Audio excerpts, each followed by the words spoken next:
بسم اللہ الرحمن الرحیم۔ محترم ناظرین، السلام علیکم ورحمۃ اللہ وبرکاتہ۔ ناظرین، پیش خدمت ہے اس چھوٹی سی مختصر ویڈیو میں تاکہ آپ کا وقت بھی ضائع نہ ہو اور آپ کو فائدہ زیادہ ہو، قیمتی نسخہ بے ضرر سادہ سا گھریلو معدے کے السر کے لیے۔ معدے کے السر کے متعلق میں پہلے آپ کو بتا دوں کہ معدے میں جلن رہنا، معدہ زخمی ہو جانا، کھانے کے بعد چبھن محسوس ہونا، معدے میں تکلیف، جلن، ان ساری علامتوں میں یہ نسخہ بے حد مفید ہے، بے ضرر سادہ سی چیز ہے، کوئی سائیڈ ایفیکٹ نہیں اللہ کے فضل سے، اور بارہا کا آزمایا ہوا، اور اس کے علاوہ بھی بے شمار بیماریوں کے لیے یہ اکسیر ہے، لیکن یہاں میں صرف معدے کے جملہ امراض، معدے کے السر کے لیے یہ نسخہ آپ کو بتا رہا ہوں فی سبیل اللہ۔ تو اگر آپ اس مرض میں مبتلا ہیں، معدے کی السر میں جلن، تیزابیت، چبھن، معدے کا زخمی ہو جانا،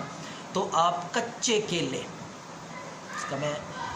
طریقہ بھی بتاؤں گا کہ کچے کیلے کیسے استعمال کرنے ہیں، آخر تک ویڈیو کو دیکھیں۔ تو آپ نے سبز کچے کیلے لے لینے ہیں دیسی، تو وہ سبز کچے کیلے آپ نے چھلکا اتار کے کاٹ کے پیس بنا کے، جس طرح آلو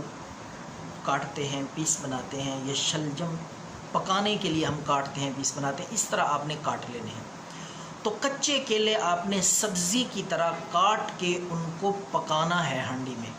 اس کا سالن بنانا ہے، لیکن یہ بات یاد رکھیں کہ سالن بناتے ہوئے کچے کیلوں کا آپ نے نمک اور مرچ نہیں ڈالنے، بغیر نمک مرچ کے آپ نے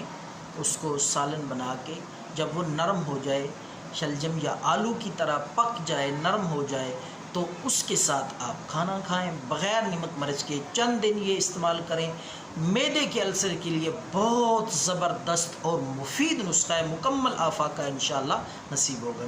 معدے کے السر سے۔ اگر آپ کو فائدہ ہو یا کسی اور کو آپ کے بتانے سے فائدہ ہو، دعاؤں میں یاد رکھنا۔ اللہ حافظ۔